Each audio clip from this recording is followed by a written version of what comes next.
acampado se encontraba un regimiento y una moza que valiente lo seguía, locamente enamorada. Entre los años de 1915 a 1920, el ambiente revolucionario estaba en pleno auge en toda la República Mexicana, y la villa de Tequisquiapan, perteneciente en ese tiempo al municipio de San Juan del Río, no estaba exenta de este movimiento. Los pobladores de esta villa, al igual que muchos labriegos en toda la nación, permanecían atentos a las noticias acerca de las recientes leyes que, con motivo de la nueva Constitución de 1917, les daba la esperanza de tener sus propias tierras para trabajar. Derivado esto del Plan de San Luis, decretado al inicio de la Revolución, que se incluía en la nueva Constitución con el artículo 27, dando con ello la esperanza a todos los labriegos de tener su propia tierra. Motivados por todo esto, numerosos vecinos de la villa de Tequisquiapan, el 22 de junio de 1918, solicitan con fundamento en esta ley se dotara de tierras para las exigencias de la población, con un censo de 4,000 habitantes. Esta villa se encuentra rodeada por la hacienda que lleva el mismo nombre y cuya superficie superaba las 10,000 hectáreas. Este pequeño grupo de población no tenía industria importante y la mayor parte de los pobladores se dedicaba al campo, pero solo disponían de una superficie no mayor a 400 hectáreas para esta actividad. Por lo tanto, no eran suficientes para satisfacer sus necesidades primarias. Prácticamente al mismo tiempo, otro grupo de habitantes del pueblo Santa María de la Asunción, perteneciente a la misma villa, solicitaron de la misma forma dotación de terrenos con la declaración de que las aguas que brotaban de estos terrenos fueran municipalizadas. Es así como el 24 de octubre de 1918, el gobernador del estado de Querétaro, José María Truchuelos, dio el fallo para la dotación de tierras. Por lo tanto, la Comisión Nacional Agraria es la encargada de dar aviso al señor Raimundo Mora y Trueba, propietario de la Hacienda Grande de Tequisquiapan,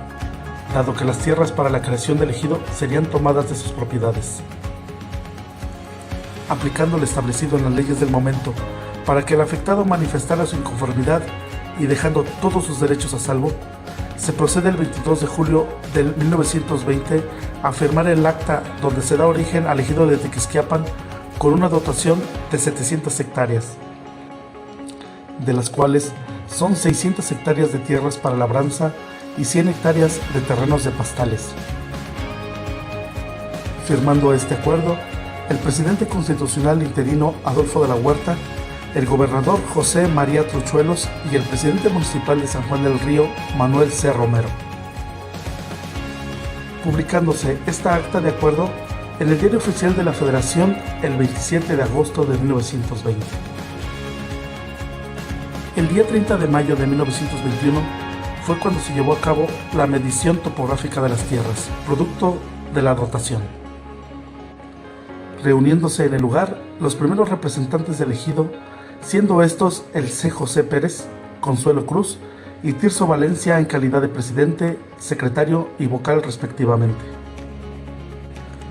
acompañados de la Comisión Nacional Agraria del Estado de Querétaro y el Comité Particular Ejecutivo, además de los representantes del Gobierno del Estado de Querétaro, quienes otorgan la posesión real y material de las tierras a los primeros ejidatarios de la villa de Tequisquiapan.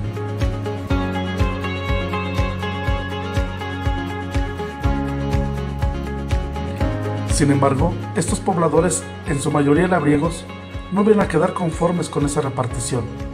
y es entonces que se reorganizan prácticamente de manera inmediata y mandan un comunicado al gobierno del estado el día 23 de noviembre de 1921, solicitando una ampliación a la dotación inicial otorgada bajo resolución presidencial. El 22 de julio de 1920 se le dio trámite a esta solicitud, donde estos pobladores argumentaban que las tierras otorgadas eran de mala calidad para labranza y pasteo, y no eran suficientes,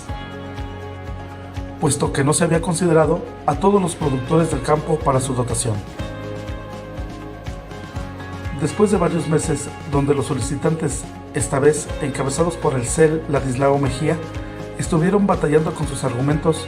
fue el 27 de junio de 1923 que la Comisión Agraria emitió su dictamen final. resolviendo procedente la ampliación a la dotación inicial de las tierras a los ejidos de la villa de Tequisquiapan, aprobándose una superficie de 2.752 hectáreas adicionales a las ya contempladas en la dotación inicial, siendo tomadas 2.044 hectáreas de la hacienda de Tequisquiapan,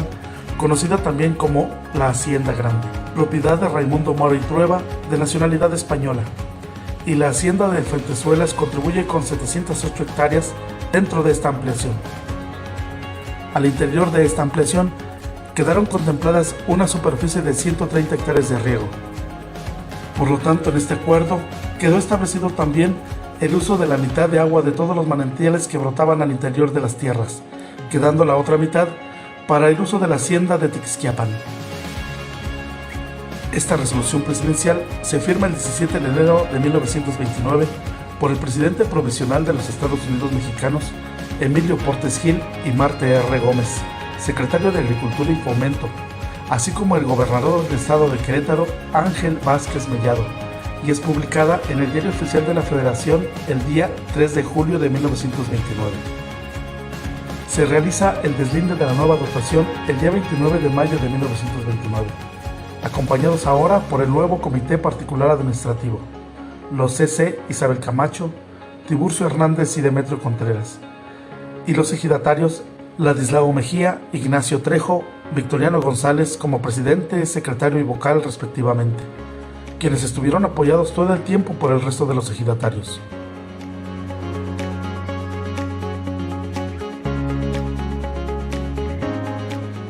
Después de la primera ampliación, y considerando que la Hacienda Grande de Tequisquiapan de origen tuvo una superficie de 10.898 hectáreas, y descontando las afectaciones de la dotación y primera ampliación, consideraron los pobladores de la villa de Tequisquiapan que aún debían ser ampliado con una nueva dotación su ejido, argumentando que no habían sido considerados los barrios colindantes con el pueblo de Santa María de la Asunción.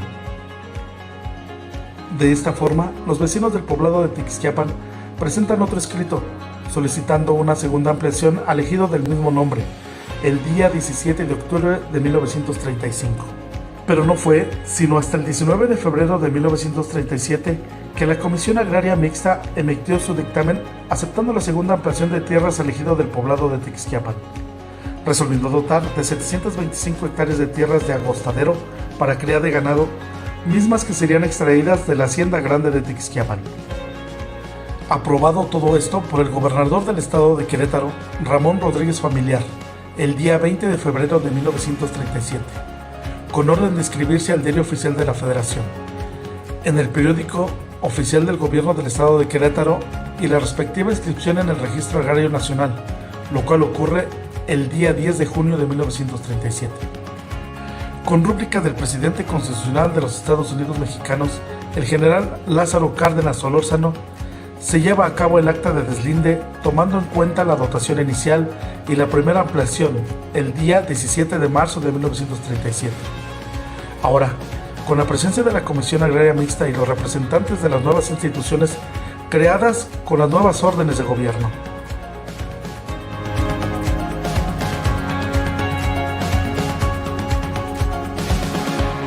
En los años subsecuentes, la transformación del ejido de Tequisquiapan se fue dando conforme a la modernización que transformó el país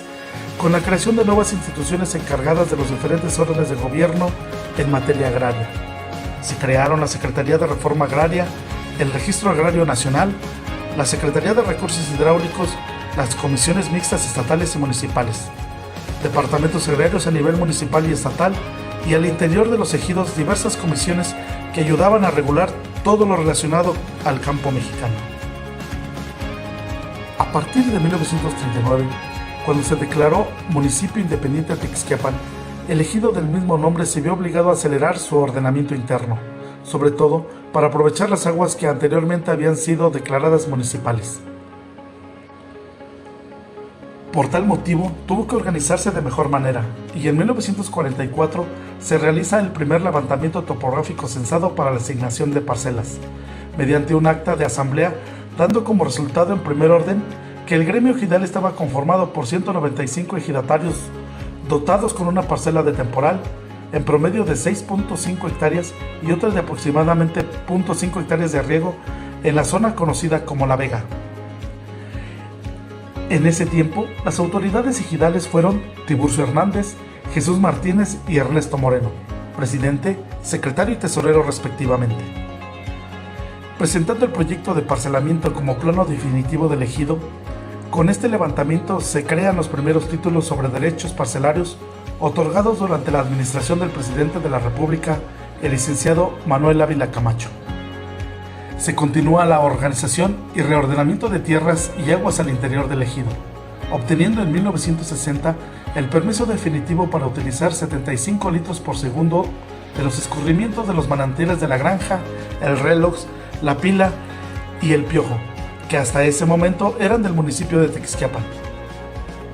Para las décadas de los 60s y 70s se presentan varios cambios al interior del ejido,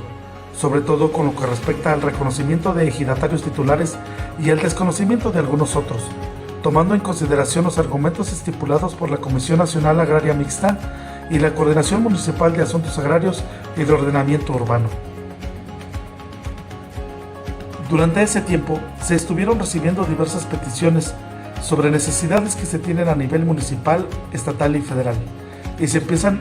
a destinar predios para uso educativo, de salud, de recreación, de deporte, de uso religioso y también para uso institucional como la CONASUP. Esto permite a los integrantes del ejido una estrecha relación entre el ejido y el municipio, lo cual es aprovechado por las autoridades de ambos lados para crear grupos de fuerte liderazgo político y lograr ocupar importantes puestos a diferentes niveles de gobierno. Se empiezan a tener también invasiones en las tierras de uso común en las zonas vecinas de las diferentes comunidades como La Trinidad,